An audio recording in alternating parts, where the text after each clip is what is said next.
In this very moment I'm king. In this very moment I slay Goliath with the sling. This very moment I bring, put it on everything, that I will retire with the ring. Last week we spoke about what is important for your dream to come true. Basically we spoke that the important factor was what are you willing to do for it to come true. And if you're willing to do that which you have to do, then it will come true. Then we ended up speaking about topics on how can we live up to your true potential. Because we've all heard it. You have potential, you can do this, you can do that, but then how do you come to a point where you can say that I'm living according to my true potential? So that's what we're going to be talking today. And I'm going to talk about 3 things, 3 points, and I'm going to be done. I'm going to speak for 20 minutes, and then I'm going to give you guys a chance for 10 minutes to ask any questions that you may have. If I can answer, I'll answer. If I can't make that, you can Google. But anyway, not further ado, as I was contemplating about today, I asked God, okay, what must I do now? Tell me, what must I say to these people? So I asked him, what should I tell them to do for them to live up to their true potential? Then he asked me, for now, he told me that for now you're asking the wrong question. The question you should be asking is, what is stopping you from living according to your true potential now? Then I started thinking, okay, so I'm guessing that the reason why we don't live up to our true potential now is because there's certain things that limit us or block us from living according to our true potential. Then I inquired further on it. He referred me to the story of David. And from the story of David, we get 3 things that limit us or that stop us from living according to our true potential. If you go to the book of 1 Samuel chapter 17, you encounter the story of David and Goliath. We all know it. David, short guy, Goliath, big guy. Everybody's afraid of going to fight Goliath. Here comes David, slingshot, hits him in the head, he dies. So, you might ask where are the limitations? The first limitation, or the first thing that stops us from living according to our true potential is our fear. If you read the book of 1 Samuel chapter 17, you hear that there were men that were at war. Now these are guys that have been fighting war for their whole lives. They've been killing people, they've been in war. It's like 300 type of stuff. These guys have been fighting. They've been courageous, they've been winning wars. But then here comes this one guy. They call him Goliath the champion. Goliath comes in and is like, okay, Israel, here you are. Give me one man that I'll fight. If he kills me, all of Philistine will be your slaves. If we kill him, you be our slaves. So now, these guys, these Israelites, they see that, okay, this guy's in vain. There ain't no way we're going to fight this guy. So best turn back. And then that's when I realized that the one thing that can stop you from living according to your true potential is fear. I don't believe that those guys could not have killed Goliath if they wanted to. They could have. I mean, these are guys that have been fighting all their lives. They have the potential to kill Goliath and to win the war, but they didn't because they were afraid. And as I was thinking about it, I learned that fear, what it does is that it shifts your focus from what you can do to what bad things may happen to you. Because these guys, when they were asked to go fight, they were thinking about, what if I go there and die? They were not thinking about, wait a minute, I have the potential to kill this guy. All that was occupying their minds is, what if I go there and I die? So you can see that the conditioning of their minds was such that they were afraid of what might happen and didn't take into consideration what they were able to do. And that's what happens to many of us. Many of us may have the potential of living lives that currently may seem impossible to us now.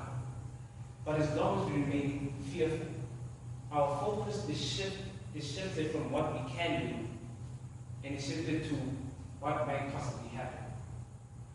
So in order for us to come to a point where we live according to a true potential, we have to take this shift of being afraid and put it on what we are able to do and trust in our own abilities so that we can move forward. So here's David. And David is like, okay, I hear this Philistine. Number one, he's cursing God. Number two, he's cursing my people. And I won't stand for such. Yes, I'm short.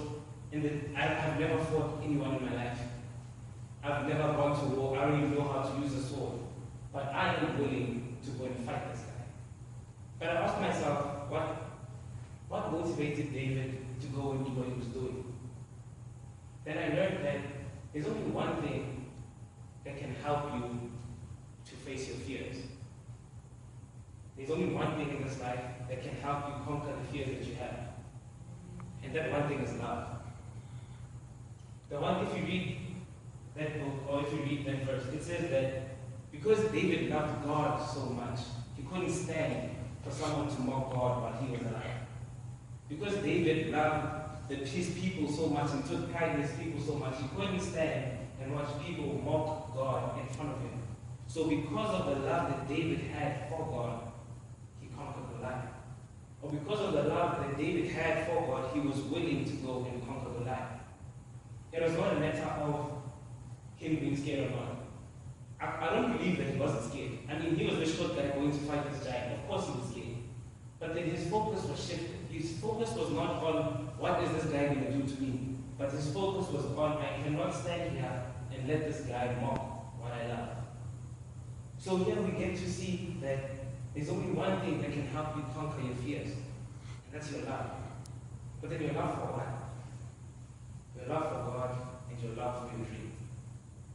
If you love God enough and you fall in love with your dream enough, then there is nothing that you will not be willing to do to stand before and stand on the grounds of your dream. If you love your dream so much and you love God so much, there is nothing that you will not be willing to do to make sure that your dream becomes a reality. If you love God as much and you love your dream, there is no fear that you will not be willing to look over in order for your dream to become a reality. That is the first thing. In order for you to conquer your fear, and in order for you to come to a point where you live up to your true potential, you need to love your dream and you need to love God.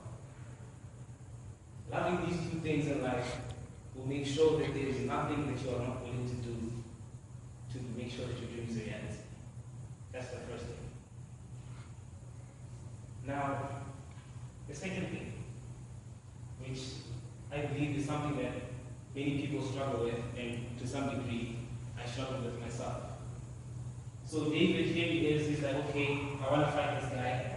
The king Saul says, okay, David, come here. I want to feed you with my armor. Since you feel energetic, you want to go fight this guy, here's my armor, fit it, so that you can have a sword and a spear, shield, and go fight this guy. So David takes up, he wears it, and then as he's walking, he feels no, this thing is not for me, it's not who I am. And that's what drew me to my second notice. Another thing that limits us from achieving our true potential is that we don't know who we are. The reason why, what happened is that David said that he doesn't want to fight Goliath with a sword, but he wants to fight Goliath with 5 stones. Now if you look at it, it's not logical. I want to give you a sword to kill this guy when you want 5 stones. But then David said this because he realized that swords and armor are not who he is. And if he is going to go about trying to fight the challenges of life, applying other people's perspectives, then he's not going to win.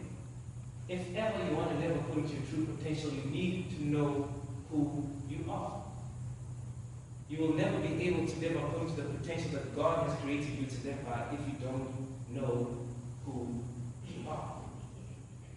Because the moment you don't know who you are, you start imitating other people. The moment you start imitating other people, you limit yourself. The moment you start imitating other people and what they do, trying to apply what other people do to these situations, you begin to limit who you are. Because I have reason to believe that what you are capable of is not what another person is capable of. So if you are going to go around copying what other people do, you are depriving the world of what you could do for it. Imagine if all of us were to study one thing. Everybody in the world was to study be a social worker. Okay, sorry guys. So everybody studies civil engineering. If everybody tried to be like the next person, then in essence everybody would be of no use. Because if you have two people who think the same way, who do the same things, one of them is useless. One of them has no purpose. One of them shouldn't even be there. So we get to realize that the moment we begin to do things that are not in our character, we begin to limit who we are. The moment we go out not knowing who we are, and we go out into the world, we begin to limit who we can be. You can never in your life achieve the purpose and become the person you are supposed to become if you limit yourself. You can come in like this. Sorry. You can come in. Short man.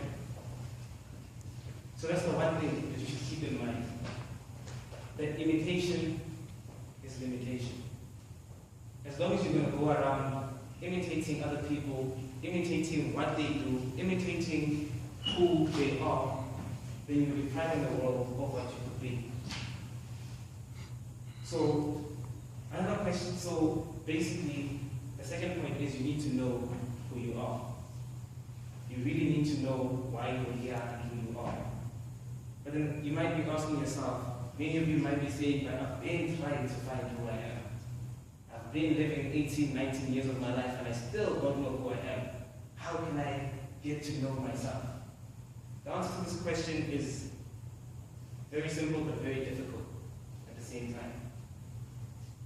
The simplicity of it is that you will never get to know yourself if you don't know God. Because God made you. He knows why He made you. He knows what He made you for. So unless you know Him and He tells you why you're here, you'll never know who you are. You will never get to know what your purpose is in life, and you'll never get to know who you are until you know God. And until you know who you are, you'll never live up to your potential. So this poses a question that instead of focusing on knowing yourself and spending time with yourself, you should focus on knowing God. And hence, listen to what I'm saying. I'm saying you need to know God. I don't say you need to know about God. Because you might be thinking, okay, but I go to church every Sunday and I hear the pastor telling me who God is. No. The pastor is telling you about God. He's telling you about God. And he's telling you about who God is in his life. He's not telling you who God is in your life. Because you must understand that God is different to everyone. To David, God was a friend. To Abraham, God was a leader. To Mary Magdalene, God was a father. So you get to realize that everyone has his own relationship with God. And you need to know who God is in your life, personally. You shouldn't know who God is in another person's life. That doesn't count. You should know who God is in your life. Who is God in your life? Is He a friend? Is He a leader? Is He a father? Is He a friend? I don't know. But that's something you should find out for yourself. Who is God in your life?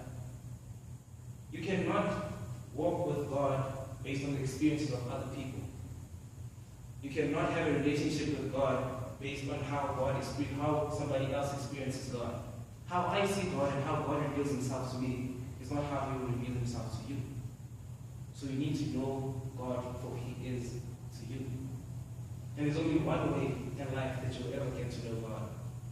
And that's when you give Him your time. God is the type of person that He will never force you to come to Him. He will never force you. He will never beg you. He will never come to you every day in your dreams saying, please spend time with me. It needs to be a choice that you make. And that's why He says, come to me and I will come unto you. Draw close to me and I will draw closer to you. So it's that kind of a thing that God is like a woman. Okay, what a woman is supposed to be. The guys are supposed to go to the girls, not girls go to the guys. But then guys are supposed to go to the girls and approach them. And such, we go to God and approach him. And in us approaching him, God sees that we value him. And he is important to us. And the moment God sees that you value him and he is important to you, he comes up to you personally. And once you have a personal relationship with God, you will get to know who you are. Once you know who you are, you will live up to your own potential. Okay, 8 minutes left. Now, I'm about to say something that's going to seem like a contradiction to everything that I've been saying now. And what I'm about to say is that there's no such thing as potential. There's no such thing as living according to your potential. Why? Look at David again. When David was about to go fight Goliath, there he is with his 5 stones and his little, I don't know what you call it, like his sling or whatever, slingshot or whatever. But then there he is. And then Goliath says unto him, you come to me with sticks and stones. And then David replies and he says, you come to me with swords and spears, but I come to you with the word of God. At that point, it is, I don't know how to express it, but David realized that if ever he's going to conquer this guy, he can't do it with his own strength. He can't do it with his own ability. He can't do it with what he knows. He can't do it with what he's able to do because the physics doesn't add up. He's short, he's big, he has a sword, you have a stone. You're obviously going to die. So at that point he realized that I cannot conquer this guy with what I know, but I can conquer this guy with what God knows. And that's when brings us to our third point, that there's no such thing as potential, because the potential that you have has no limit. Because who you can become has no limit. When God created us, the Bible says that he created us in the image of God, in his image. Meaning that he took a part of him and he placed it in us.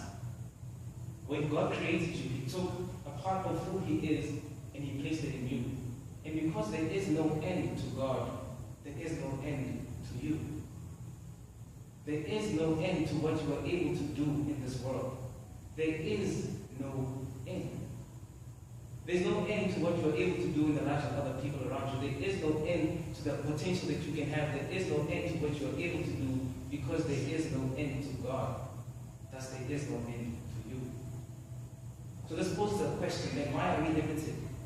Why is it that we can't do what God does? Why is it that we can't live life the way we want to live it? Why is it that even though we say that there is no end to us and there is no end to who we can become, why then are we still limited?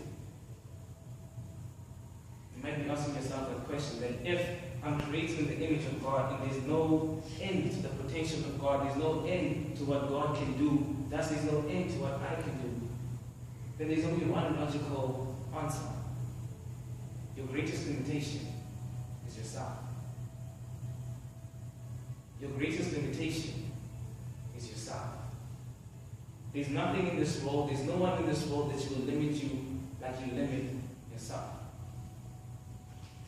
And that is the truth of the matter.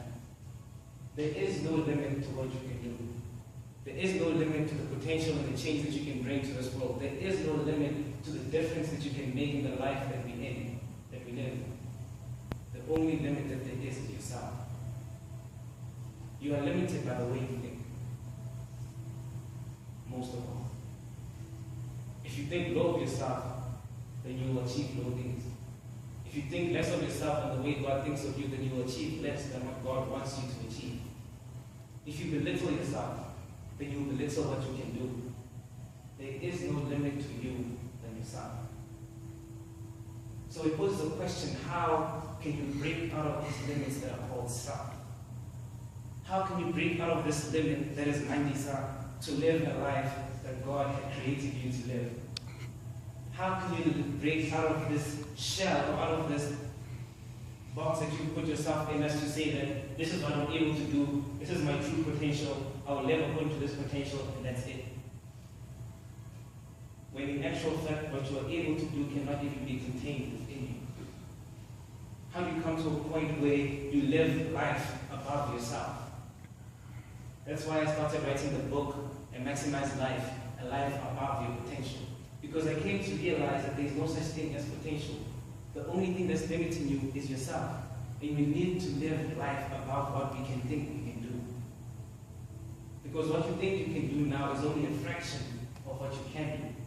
If you can develop yourself, develop your skills, and develop the way you think, you can achieve more than you are achieving now. So basically, in closing, we need to start realizing that there is no limit to who we are. We need to start realizing that the only limitations that we face is the thing that we see when we look in the mirror. And the day we come to the point where we let God, or the God that is in us, free, and we set Him free to do what He wills to do in our lives.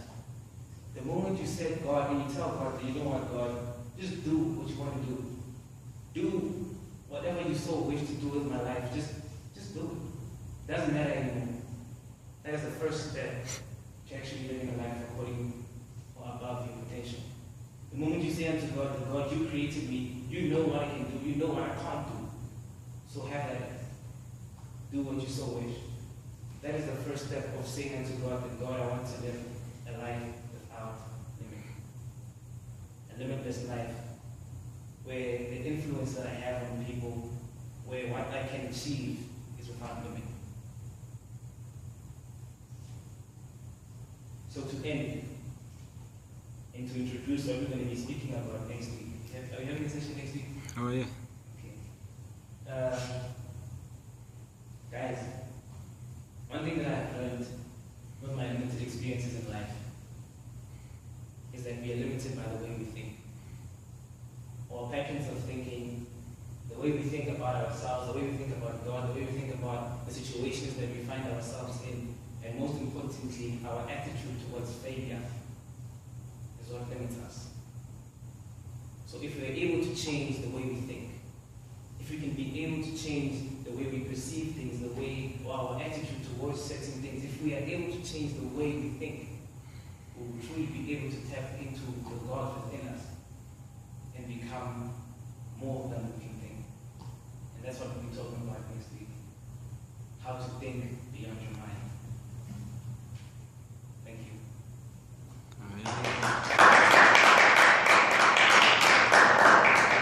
Any questions? Any questions at all? No charismatic white people? Nothing? Okay guys, that concludes our session today. Hope you enjoyed it and see you next week.